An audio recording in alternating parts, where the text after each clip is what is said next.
Halo, assalamualaikum warahmatullahi wabarakatuh. Ketemu lagi nih di podcast self healingnya Ria Marliana.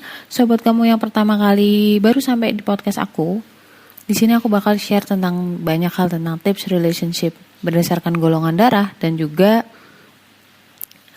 tips-tips wanita biar jadi wanita kuat. Emang lu udah kuat mbak? Ya enggak, kita bareng-bareng lah kuatnya. Oke, stop it. Buat kamu yang udah sampai di sini, kali ini aku bakal share tentang apa ya, lupa tadi mau ngomong apa coba. Wait, aku buka dulu. Nah, ini dia. Habis masak. Oke, jadi aku bakal buat kamu mungkin yang udah ngeklik podcast aku yang ini, episode ini. Mungkin sama nasibnya dengan semua orang yang dengerin. Sebagian besar ya, bagi yang sedang terjerat hutang, itu tips cara melunasi hutang. Aku terus terang ya, jujuran saat podcast ini aku buat gitu. Terus terang aku masih punya hutang, dan itu hutang yang berbunga. Kalau misalkan hati yang berbunga itu masih enak ya, tapi kalau hutang berbunga itu kayak hatinya jadi sempit gitu loh, nggak lapang. Karena apa? Mikirin. Sobat kita semua yang sedang terjerat hutang riba terutama, jangan kemana-mana, kita akan bareng-bareng mencari formulanya biar hutang itu segera lunas dan kita bisa bebas merdeka tanpa hutang. Itu sumpah, hidup terenak itu hidup tanpa hutang men gitu loh. Hidup tanpa hutang, bisa ngasih orang, jalan-jalan, apa sih yang kurang? Makan tinggal makan, oh my god. So jangan kemana-mana, stay tune ya.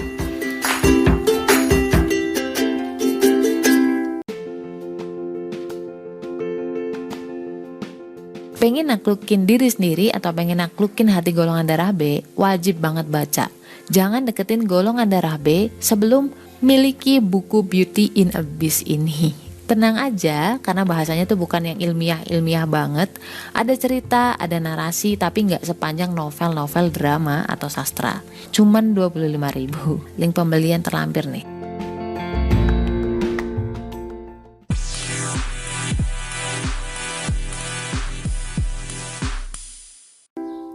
Punya masalah, curhatin aja di podcast Self Healing. Yes, balik lagi dengan saya Ria Marliana di podcast Self Healing di episode bagi kamu yang terjerat hutang. Bagi yang sedang terjerat hutang. Nah, ini dia nih guys. Sebenarnya aku udah posting ini di Instagram aku di @riamarliana87. Kamu mungkin bisa cek juga di situ. Dan ini masih ada kaitannya dengan postingan saya tentang ikhtiar, bab ikhtiar. Kamu mungkin bisa juga cek-cek di sebelah-sebelahnya lah itulah. Dan by the way, gue yakin banget, mostly kamu tuh punya hutang. Even cuman 100.000 atau 200.000 ke temen atau saudara, itu pasti at least minimal pernah berhutang lah. Dan tahu kan rasanya, kayak ada yang ganjel gitu kalau mau tidur. Dan sayangnya, banyak yang terjebak di hutang riba. Hutang riba ini hutang yang berbunga, ada interestnya gitu kan. Pokoknya intinya segala sesuatu yang ada di luar hutang pokok dan harus dibayar, itu berarti ya pintar. Itu artinya riba ya. Kenapa saya memastikan itu? Karena dulu aku udah pernah kerja di situ dan itu udah jadi habit kita bahwa kalau lu mau kaya, lu harus berbisnis dan dimodali sama bank. Itu dia. Itu mungkin pemikiran orang-orang yang nggak perlu lah, saya seorang muslim nggak perlu. Saya seorang ateis pun akan mengakui bahwa sistem kayak gitu tuh nggak bagus buat kita. Oke, lanjut dulu ya. Nah ini kebetulan ya. Kebetulan hujan. Allahumma shayyiban nafi'an ya Allah. Hujan, aku nggak ngerti suaranya gimana nanti ya. Tapi sebenarnya banyak banget yang curhat ke saya gitu. Ke saya untuk dia cerita tentang beratnya mikirin hutang. Jadi mereka tuh sebenarnya juga nggak pengen hutang, tapi merasa terpaksa, terpojok gitu, mau nggak mau gitu kan. Udah nggak mau mikir panjang, ya udah hutang aja gitu. Dan sekarang pengen lunas, belum bisa. Why? Ya gimana ya? Memang nggak semudah itu soal hutang ini, karena memang Rasul pun dulu berhati-hati banget soal hutang gitu. Dan dulu guys, gue tuh jahat banget orangnya. Misalkan ada debitur ya. Kalau orang yang pinjam ke bank itu kan namanya debitur. Kalau orang yang nabung di bank itu namanya kreditur. Dan dulu debiturku tuh sampai curhat, Mbak, kepala saya sampai pusing loh mikirin ngelunasin hutang ini gitu. Tahu nggak gue jawab apaan? Aku jawab gini dong, Pak, hutang itu jangan dipikirin, dibayar. Oh my god, terus aku inget lagi peristiwa itu, kayak aku merasa guilty banget dong waktu itu. Buset ya, bisa-bisanya gitu mulutku ngomong kayak gitu, pengen dikaplok coba. Aku nggak ngerti dulu, kayak pas masih kerja itu di bank itu kayak aku nggak punya hati gitu loh. Yang ngomong kayak gitu biasa, bahkan aku lebih sering lagi nyebelin gitu. Oke, saya akan cerita 2 kisah. Ini kisah yang pertama dulu ya guys. Jadi kisah yang pertama, dia adalah orang yang terus terang punya jabatan, gaji yang lumayan, tapi kebetulan dia terjebak hutang gitu ya.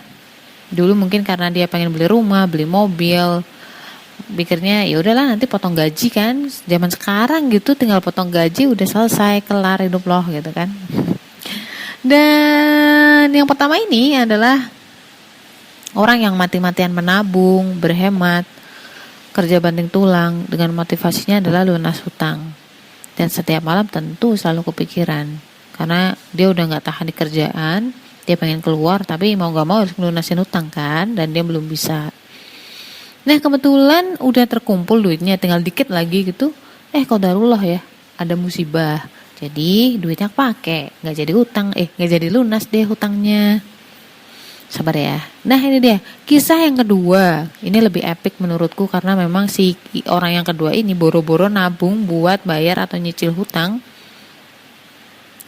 Buat makan sehari-hari aja itu udah alhamdulillah gitu loh. Dan sama-sama sih dia juga tiap malam kepikiran mulu sama hutangnya, kapan lunas gitu kan. Sampai tensinya tinggi karena dia cuma mikir secara kemampuan dia belum ada gitu, tapi mikir aja terus gimana caranya kayak gitu-gitulah. Biasalah, kita kadang-kadang menggantungkan penyelesaian dari suatu persoalan itu terhadap kemampuan kita atau ikhtiar kita. Dan itu sumber dari stres, depresi, dan tensi tinggi. Dan di suatu hari entah dapat mimpi apa dia ya semalam, terus dia dapat transferan uang dari temennya, kemudian di WhatsApp, "Bul, pakai duit ini buat lunasin hutang kamu." Ya Allah, tanpa direncana, tanpa dinyana, hutangnya lunas dong saat itu juga. Great. Dan hakikat dari lunas hutang ini apa sih guys? Sebenarnya orang yang berniat untuk melunasi hutang, terutama hutang riba, dengan niat beribadah sama Allah, berarti kan hakikatnya sebenarnya dia menuju kebaikan ya. Kalau memang diniatkan karena Allah, insya Allah Allah pasti bantu. Dan sebenarnya di surat Al-Ankabut itu ayat 62, Allah melapangkan rezeki bagi siapa yang dia kehendaki, dan dia pula menyempitkan rezeki bagi seseorang yang dia kehendaki. Artinya lunas hutang ini kan juga rezeki nih, ya nggak? Dan itu terserah Allah gitu loh, mau kapan atau siapa kayak gitu kan.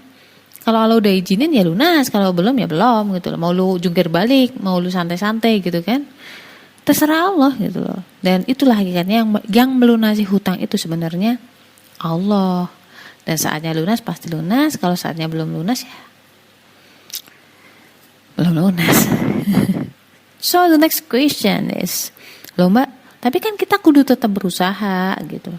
Gini loh ya, jangan kamu generalisir gitu loh statement saya dengan perintah untuk santai-santai saja.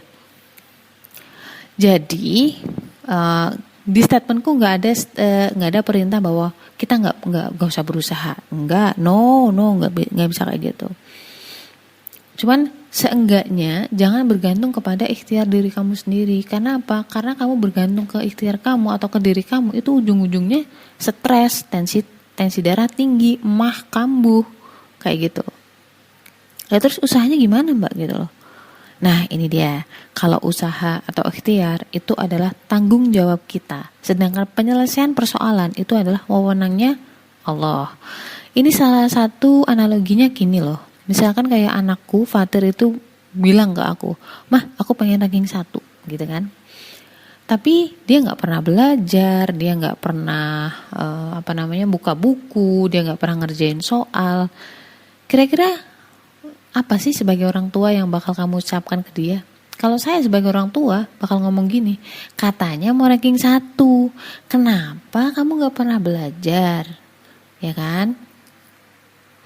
Jadi malah justru mempertanyakan sebenarnya kamu benar-benar pengen ranking 1 atau enggak? Kamu niat gak sih sebenarnya kamu mau ranking 1 gitu kan? Dan itu juga kira-kira sebenarnya hakikat dari ikhtiar kita adalah komitmen kita terhadap doa-doa yang tadi sempat kita ucapkan tadi ya, lunas hutang itu. Kalau kamu memang komit dan niat untuk melunasi hutang, seenggaknya kamu berusaha yang terbaik gitu loh. Yang memang diizinkan Allah. Jangan sampai gara-gara niat kamu ngelunasin hutang terus kamu nipu orang, kamu ngerampok bank, sama aja gitu loh. Jangan kayak gitu. So, usaha terbaik yang dibarengi dengan iman membuat setiap langkah kita itu dalam melunasi hutang tadi itu sebagai kebaikan dan tabungan pahala di akhirat loh. Ya kan?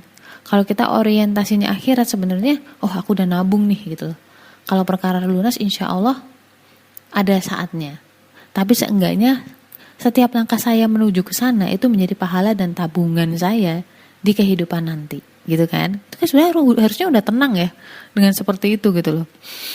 Jadi dua orang sama-sama berikhtiar terbaik, ditakdirkan lunas di saat yang sama bareng gitu ya. Satunya dapat bonus stres dan juga tertekan gitu. Dan satunya dikasih bonus ketenangan dan pahala gitu loh. Sekarang tinggal kamu pilih yang mana gitu loh. Jadi Allah sudah menakdirkan lunas, tapi pilihan itu tinggal di kamu. Kamu memilih untuk hidup tenang atau memilih jalan yang membuat kamu tuh kayak berat gitu loh. Itu pilihan namanya. So guys, itu ya sebenarnya yang mau aku sampaikan gitu loh. Jadi poin pentingnya adalah jangan bergantung kepada ikhtiar kamu, tetapi ikhtiar kamu itu jadikanlah sebagai komitmen dari doa-doa kamu. Kira-kira paham maksud saya? Dan guys, kita berdoa bareng-bareng semoga kita segera diangkat dari jeratan hutang, insya Allah. Kalau niat kita baik, saya udah banyak membuktikan pelan-pelan tapi pasti saatnya lunas hutang itu pasti insya Allah di ini kok. Itu kadang-kadang banyak hal yang di luar nalar saya mengalami gitu loh. Ya guys, gak usah sedih, gak usah tertekan. Berdoa, berusaha yang terbaik sewajarnya manusia lah gitu. Gak perlu yang sampai ngoyo kerja 24 jam, gak seperti itu. Itu namanya kamu maksain. Ya. So pertanyaannya adalah kira-kira selama ini pernah gak sih kamu mengalami keajaiban yang di luar nalar gitu ketika justru kamu berserah? Kamu bisa DM aku di Instagram @riamarliana87 atau juga bisa DM aku di Twitter ria_marliana dan aku tunggu ya sebenarnya. Assalamualaikum warahmatullahi wabarakatuh. Podcast ini dipersembahkan oleh